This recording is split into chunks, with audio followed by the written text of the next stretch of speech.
Welcome to this presentation of the Indoor Football League on the IFL Network.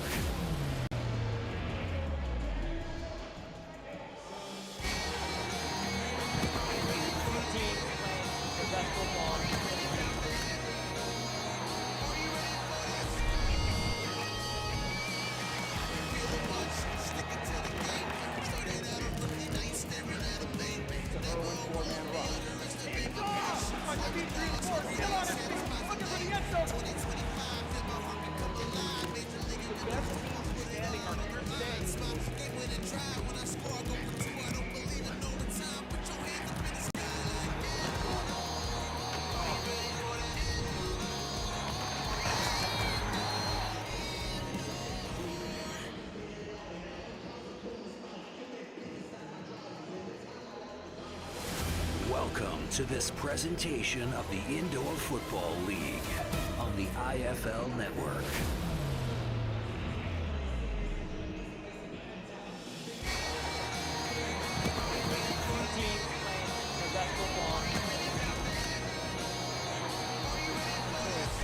And with that, San Diego, they have already clinched a playoff berth. How are we looking for this matchup today? Obviously, we're going to want to come out here with full force. Of course, there's a great team, great coaches over there, great players. At the end of the day, it's about us, so we're not really worried about them. We just come on and put a show for the crowd and for ourselves as well. So it's a blessing to be out here, and we're ready to get a play in. And lastly, what's one of your keys to the game for tonight? Just honestly taking what the defense gives me, not forcing plays, just let the game come to me and let the game come to my teammates. I appreciate them for believing in me, and that's another opportunity to be great. Thank you so much, and good luck today. Thank you. That is Eva Hallman down here with your starting quarterback today, Felix Harper. Thank you, Eva, on the sideline. She'll be between the benches all night, and I'm up in the booth, Andrew Smith, along with Jim Leisure, as the Freight come in with a record of 5-9. However, they have won 3 consecutive games. San Diego has clinched a playoff berth. They're currently tied for second place in the Western Conference with a 9-5 record, and they cannot finish higher than second, but for them, a win tonight would certainly go a long way in clinching home field in the first round of the IFL playoffs that begin in 2 weeks. And Jim, we look at this Freight team, and the last time we were here, we saw a team that was close a lot and, knock it on the door, but just hadn't had that signature win yet. And obviously the Hail Mary caught by Journey Sloan in the end zone, got to play on the ESPN Top 10 that week, but that clinched a victory in a great game over a very good team in Green Bay. And then they went to Tulsa the next week and beat a solid Oilers team and just really throttled them 33-7.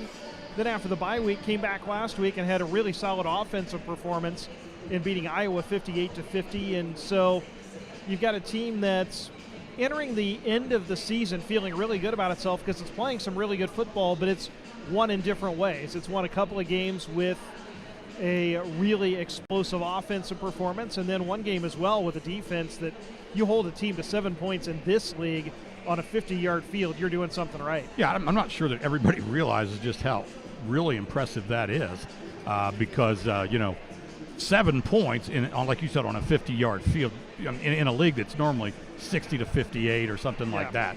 Okay. Very impressive. And you know what? I like what Felix Harper said. There's always something to play for. For San Diego, it's the opportunity to secure that home field advantage in the playoffs. And for the Freight, it's to just, pardon the pun, but keep the train on the track, right? And continue to win and get some good film.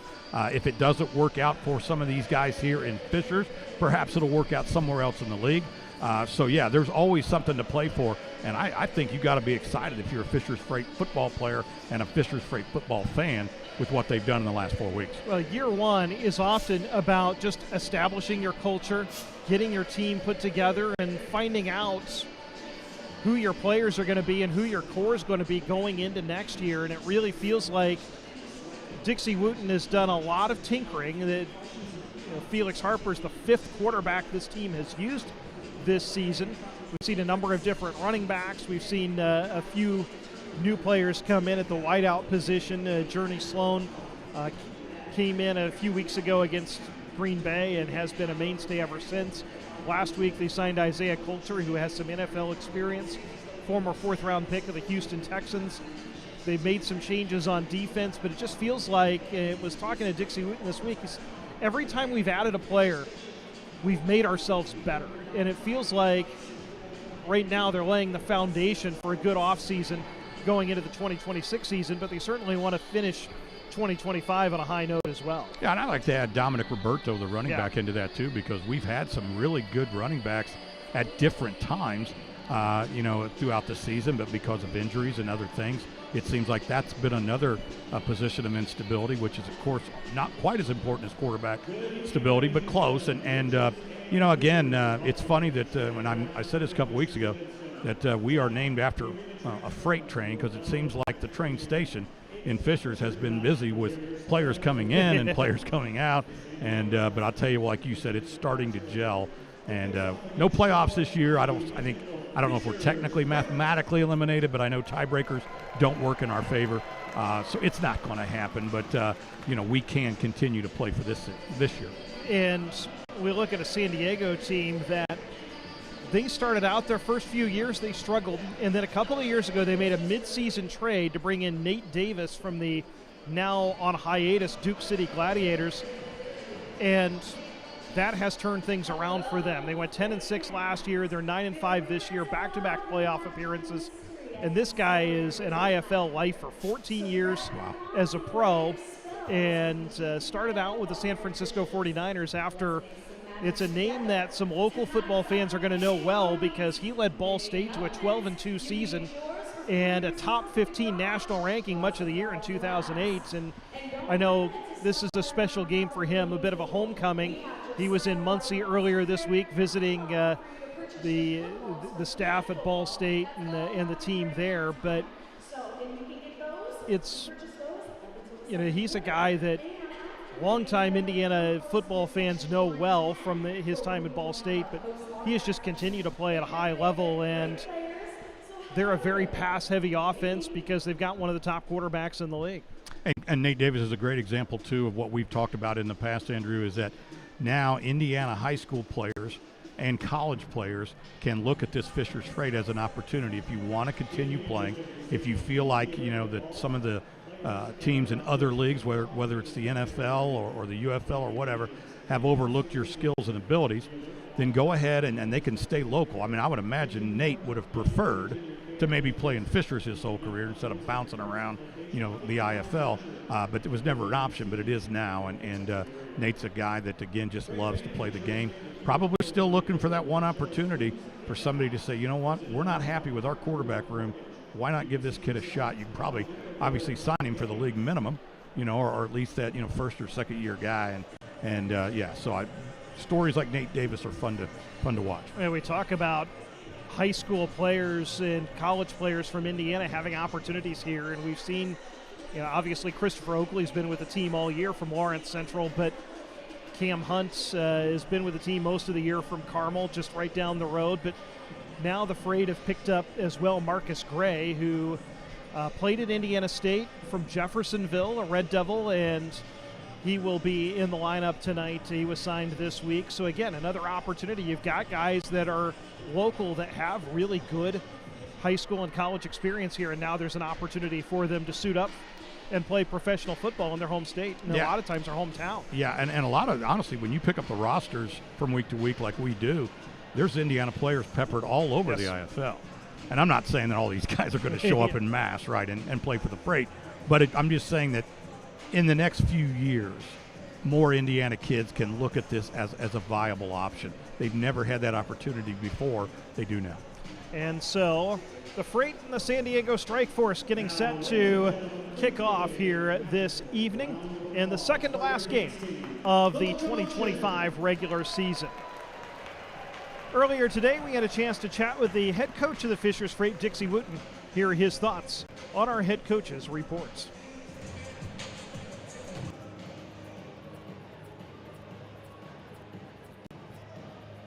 And hold on, we're having a little technical issues getting that to play, so we will we'll try it again here and see if we can get this to work.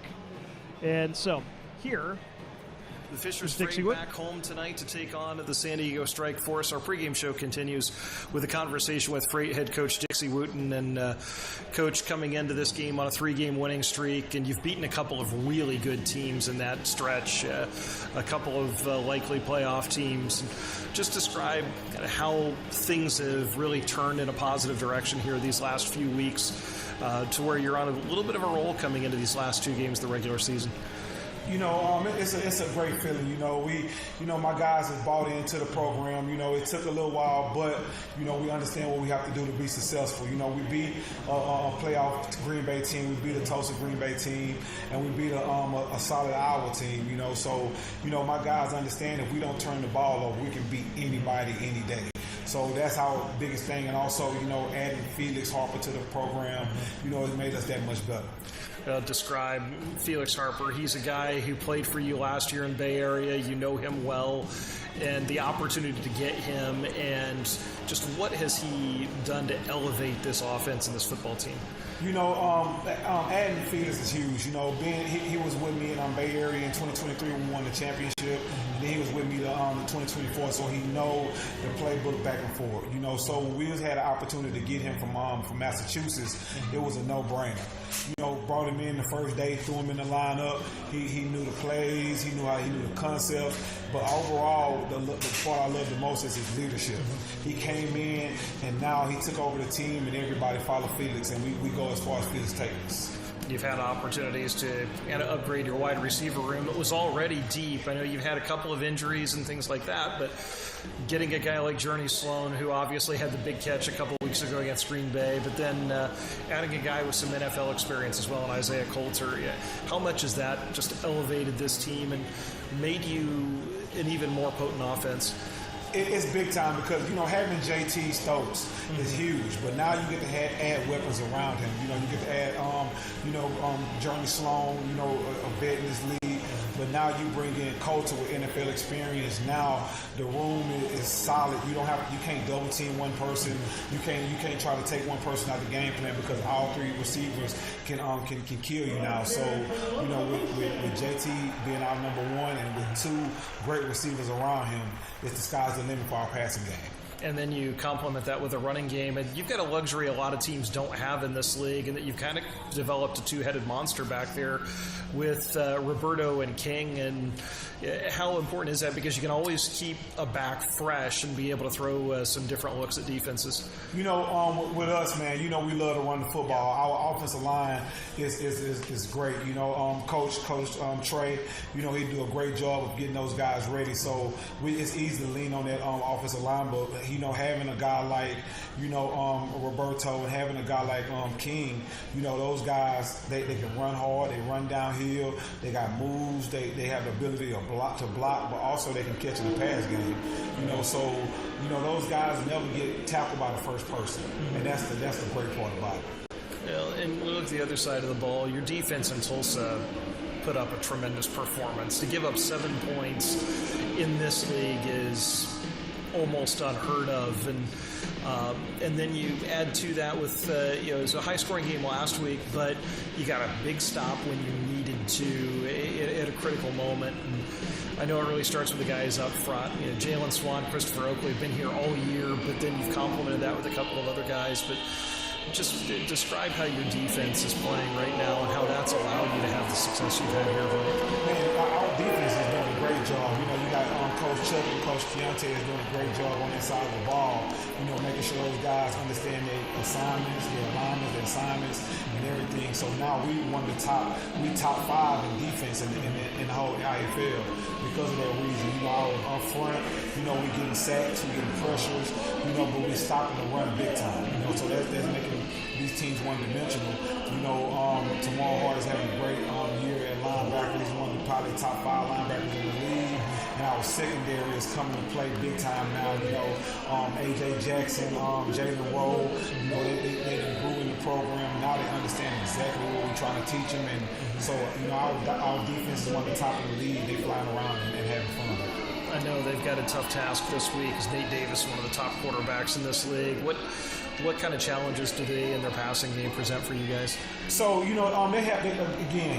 Davis been around for a long time, man. He can make a lot of plays with his arm. He's smart. He can see every coverage that you can ever throw at him, so he understands that part. But the thing about it is we got to get pressure. We got to get pressure. We got to get him off that mark. We got to make him uncomfortable. That's one thing about it. I don't care how good you are as a quarterback. When you get pressure on a quarterback, it kind of rattle him here and there. So we get pressure. We can move him off that point in that pocket, and we'll have a good night. Now, what's key to the game tonight? Getting pressure on Nate, making sure he's not comfortable, make sure he's not setting his feet, and also, again, we always go with this one, not turning the ball over. We do those two things, we'll be victorious tonight. Thanks, Coach. Good luck tonight. Absolutely. It's Fishers Freight head coach Dixie Wooten. Our pregame show continues right after this. When you're dealing with a sports injury, getting back out there is the first thing on your mind. We know the feeling. Our sports medicine team cares for thousands of student athletes across central Indiana. In addition to physicians and athletic trainers, you'll have access to experts in physical therapy, imaging, and more. And with convenient locations near you, we help make healing as simple as possible. Learn more at ecommunity.com/sports. Community Health Network. Exceptional care, simply delivered. This is Fishers Freight Football. Getting closer to the kickoff of tonight's game between the Fishers Freight and the San Diego Strike Force. Along with Jim Leisure and Eva Holman, I am Andrew Smith, and it is time for our national anthem. Let's send it down to the field and our PA announcer, Kevin Cole.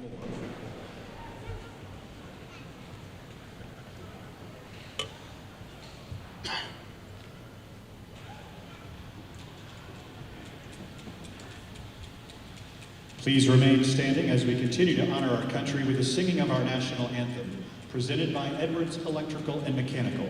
Tonight's anthem will be performed by one of our very own locomotion dancers, Carolyn Trenopole. Oh, say, can you see by the dawn's early light what so proudly we've hailed at the twilight's last gleaming, whose broad stripes and bright stars through the perilous fight o'er the ramparts we've watched were so gallantly streaming, and the rocket's red glare, the bombs bursting in air, gave proof through the night that our flag was still there.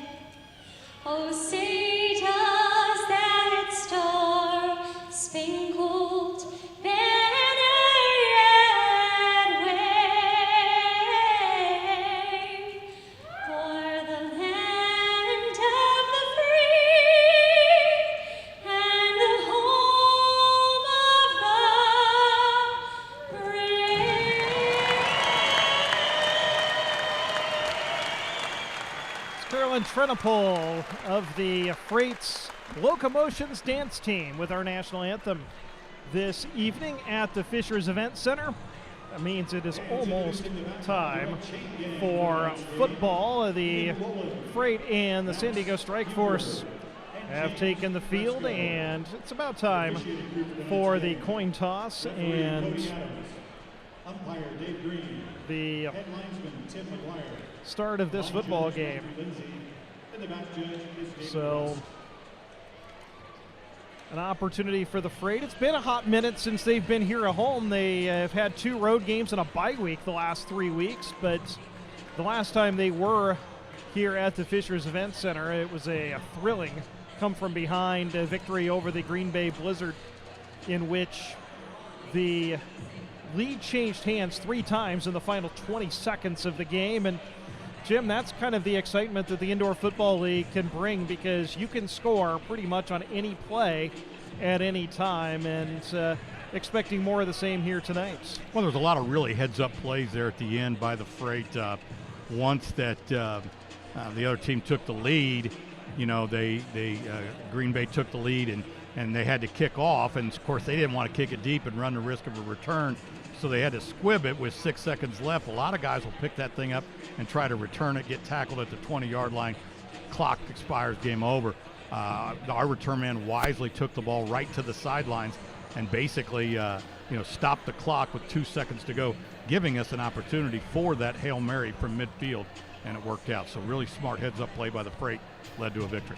And so since that time, we've seen Felix Harper join the team, and he is a quarterback. Spent a couple of years with Dixie Wooten with the Bay Area Panthers, where Dixie was the offensive coordinator last season, and he has added a lot of just veteran savvy and leadership to this team, in addition to playing a really solid quarterback role. We're going to toss it down to Eva here real fast for a pregame talk, and then we'll come right back. The message on the bench right now is, yes, we can. Obviously, we know that winning brings everyone into a positive spirit, but to do it for 3 games in a row is definitely a feat for this Freight team, knowing what adversity they have experienced earlier in this season. It's been a roller coaster of a year, but the message right now, yes, we can. They can go against these San Diego Strike Force, no problem. They really, like you heard Coach Dixie Wooten said, minimize the turnovers. Spoke to some of these guys on the bench, and they just mentioned eliminate the turnovers and play some good ball. Thank you, Eva. The Freight have won the toss. And they what way do you want to kick from? Will defer to the second half, so San Diego will get the ball first, and that's often what teams will do is we'll defer their option in the second half. San Diego elect to get the football to begin the second half, because now you have the opportunity at that double score. But so we'll get a chance to see Nate Davis in this San Diego offense right away, as the Freight will kick off. And we mentioned Nate Davis. This is a pass-heavy team, and the one thing, San Diego, they have made a number of roster moves this week. Both of their running backs are on injured reserve. Trayvon Van is out for the season, and then Edward Vander, who has 304 yards rushing in 10 games. He is out this week, so we anticipate we will see Rudy Johnson, who's kind of been their slash guy. They've used him at quarterback, receiver, running back, a little bit of everything. We anticipate we will see him probably at the running back position for San Diego tonight. But they've got a really solid receiving core. John Maldonado is first-team All-IFL last year, has 441 yards receiving, and then they signed Arthur Jackson III this week, and he led the IFL in touchdown receptions last year with 29 touchdowns. So Callum Sutherland to kick it off, back deep to return for San Diego, Dallas Daniels, and a guy whose name may be familiar to Freight fans, Devin Hafford, who started the year with Fishers, had a couple of touchdown returns, and had one last week for San Diego as well. Some players just have a knack for finding that crease. Hopefully Caleb Sutherland can kick the deuce here like he did against Green Bay to open the game. It is a line drive kick. It will not be a deuce, but it will find the stands. So San Diego will take over at the 20-yard line to begin this game. First down, San Diego. And Nate Davis in this offense will head onto the field. Davis, as we mentioned, led Ball State to its best season in recent memory. They started the year 12-0 back in 2008.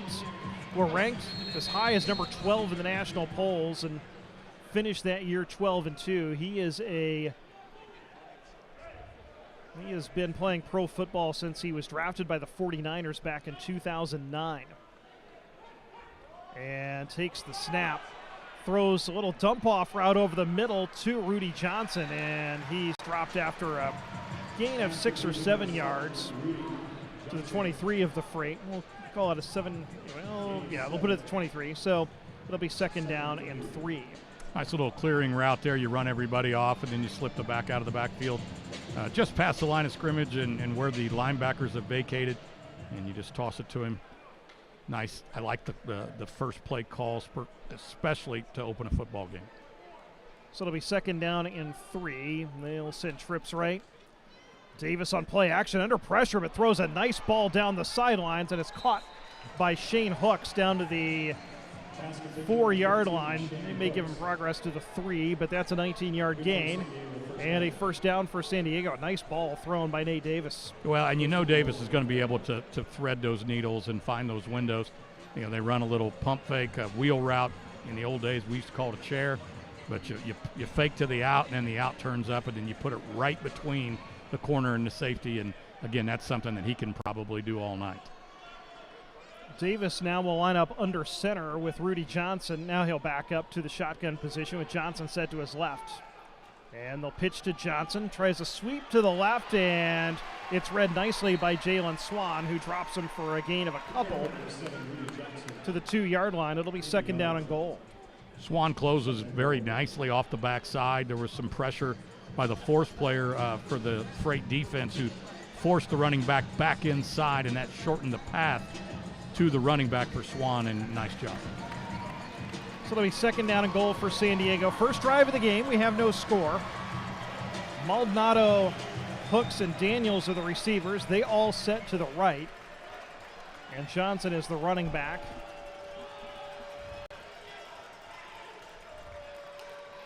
Davis takes the snap, pressure comes, throws over the middle, had to throw it away. Good pressure by Christopher Oakley and Jalen Swan coming right up the middle. And Davis had no choice but to throw that away. And that was something Dixie Wooten said in the pregame, is we've got to put pressure on this guy and not let him stand on a spot and pick his spots. Yeah, because if you do that with him, I mean, he'll kill you. Again, he's very good at threading the ball through. And like you said, pressure from the defense, but also, too, I think a little confusion on the routes there. And there was just nobody. A lot of times you're going to have somebody in the middle late. They had nobody. 3rd down and goal from the 2. Davis sends the motion men, gives it to Johnson. He dives to the goal line. He's in for a touchdown. Rudy Johnson with his 13th rushing touchdown of the season, and San Diego has scored on the first drive of the game. Little quick toss to the left. Again, that's kind of a stretch play. You're going to try to stretch the defense. Is reporting is eligible. And then, honestly, you're just going to have him plant his foot and drive forward. And Rudy Johnson kind of earned that last yard and a half. So good run by the big kid. Ernesto Lacayo on to attempt the extra point. 63 out of 73 on the season. Davis is the holder. And the kick is, I hit the upright. And so it is no good. So with 11:35 to go on the opening quarter of play, San Diego scores on the first drive and leads at 6-0. We'll be back right after this. This is Fisher's Freight Football. At Abrams Eye Care, our skilled team of ophthalmologists, optometrists, opticians, and professional staff strive to treat our patients with the greatest efficiency, professionalism, and kindness. Each of our 3 Abrams Eye Care locations desire for you to enjoy a lifetime of visual health and wellness. We take pride in our excellent patient satisfaction rating and our reputation as one of the most comprehensive eye care groups in Central Indiana since 1950. We are honored to be the official eye doctor for the Indy Fuel and Fisher's Freight. Visit our new Abrams Eye Care location in Carmel. Now back to Fisher's Freight Football. 11:35 to go in the opening quarter. The Fisher's Freight trails San Diego 6-0 after a 2-yard touchdown run by Rudy Johnson. And however, the extra point was missed, so the game 6-0. Ernesto Lacayo is a guy who has hit a number of deuces this season, and he will kick it off from the corner. And that's one of the things here. The deuce is a little more challenging because the scoreboard and the ceiling are low enough that it can come into play. Definitely got a strong leg, and obviously, again, that time you just, in a way, sometimes I think on those extra points, guys try to over-kick those things. You don't have to kick it through the net. Just get it into the net between the uprights, and it counts. It's a line drive kick, and it will bounce into the stands. Josiah King watched it bounce, and it took a bit of a sideways hop, and And then when out of bounds on the obviously, wall, he places the if it 5-yard lands in line. the end zone, it's a First live down, ball, and Fishers. you have to run it out.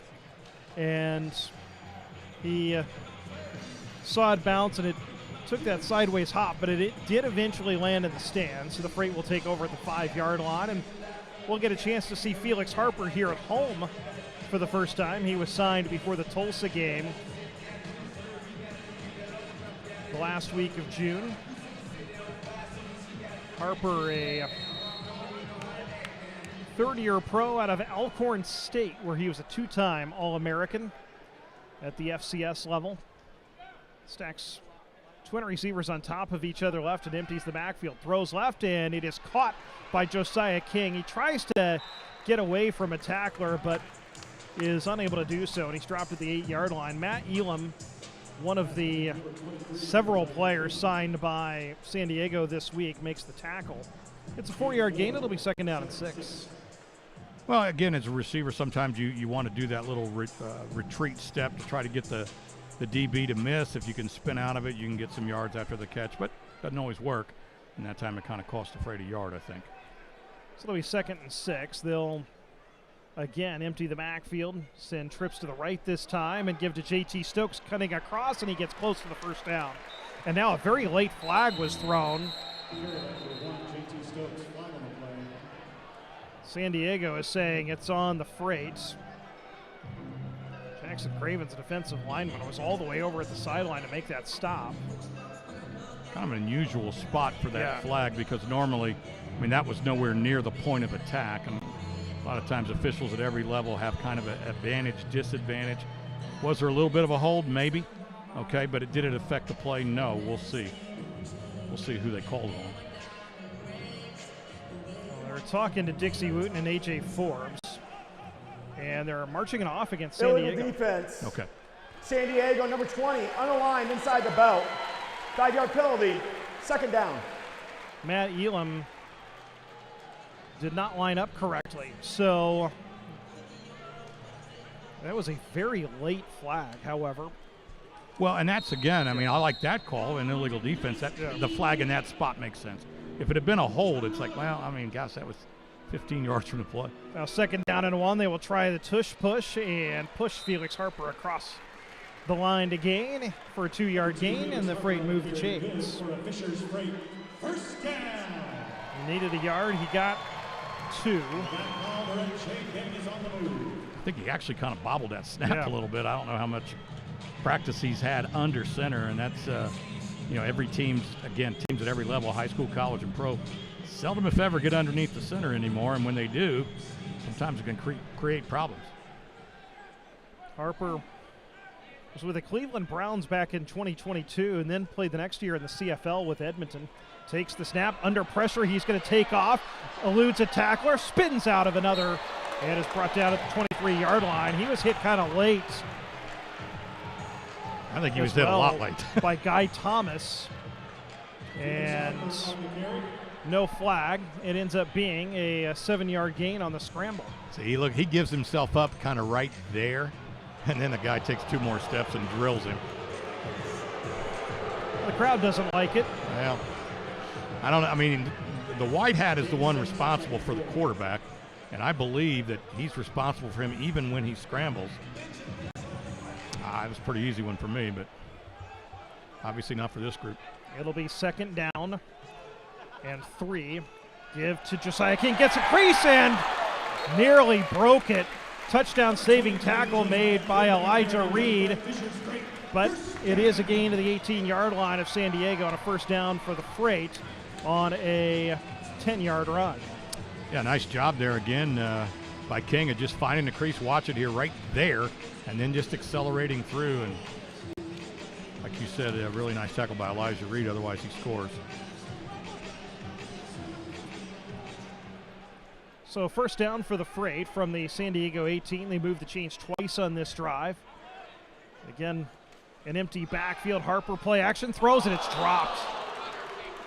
J.T. Stokes, I think, maybe was running before he caught the football. He was wide open at the 11-yard line, had it right in his mitts, but unable to reel it in, and that's one he's going to want back. It's 2nd and 10. Yeah, definitely, and normally Stokes is very reliable, but For you youngsters out there, I don't care if you're a wide receiver or a running back, you catch the football with your eyes. You know, your hands will do what your eyes tell them to do.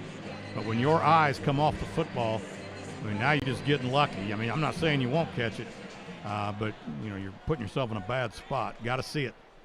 2nd down and 10 after first incompletion of the game. Harper fakes and didn't fool the strike force. He's brought down for a very short gain. Karak Garland comes over to make the tackle, as well as the linebacker Royce C. 1 yard gain will bring up 3rd down and 9 to the 17. I like the play, but again, like you said, Andrew, the defensive play was just a little bit better. Really good job.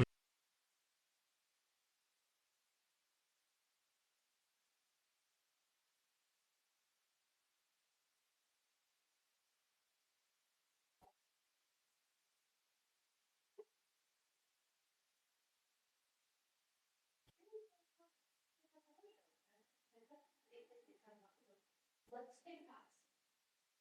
You probably got a good 30 minutes. So take a 10-minute break. Go to my game for 30 on that. And then from 9 to 9:30, finish up what you can.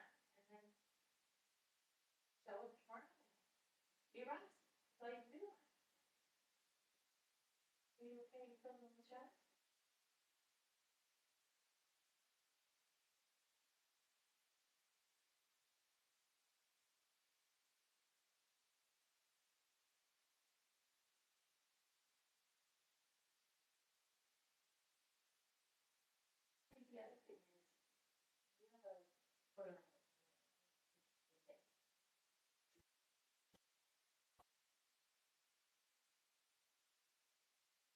The other thing is, you have a photo. I mean, isolate. Take the notes you have, take a 10-minute break, and then come back and read your own thing. Thanks so much.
just hiking. So it's kind of like you were like, I'm like, brush your teeth, and you're like, don't do it. It's kind of like, you can hear your skin is, and your teeth, deodorant, and your cologne, washing your bottom, like, it's all part of, like, being human.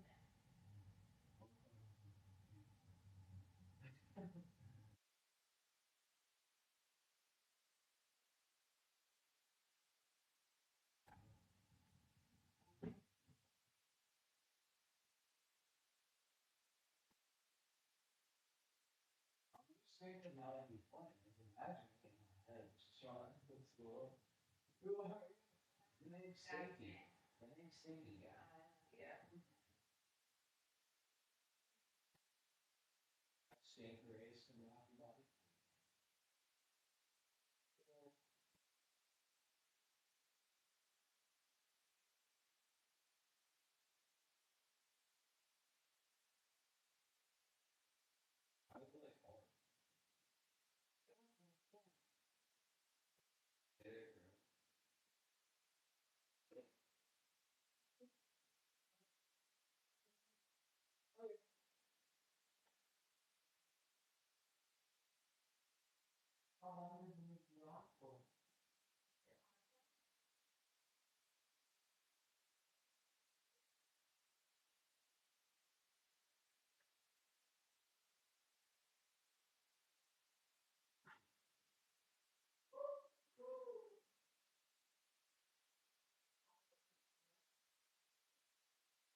Stinky out here.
I'm going faster than him. But I'll probably do it half the time, but still, it's gonna be like 5 hours.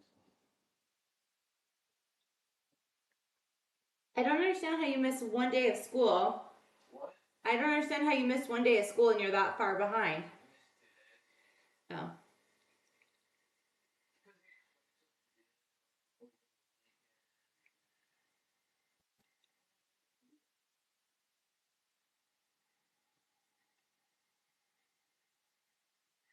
And everyone did this before. It's just they failed the test on it. Because they didn't get happy notes, so I'm getting good notes.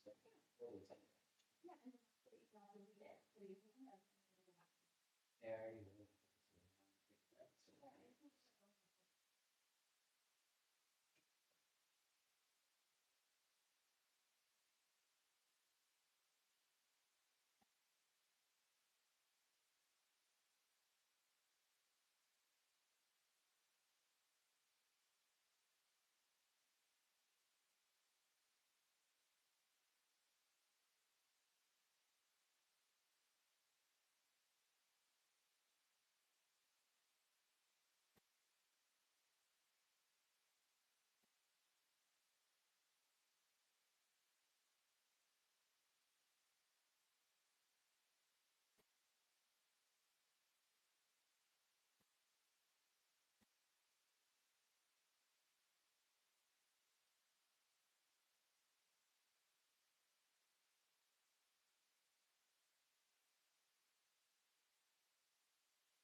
Yes, that's pretty good.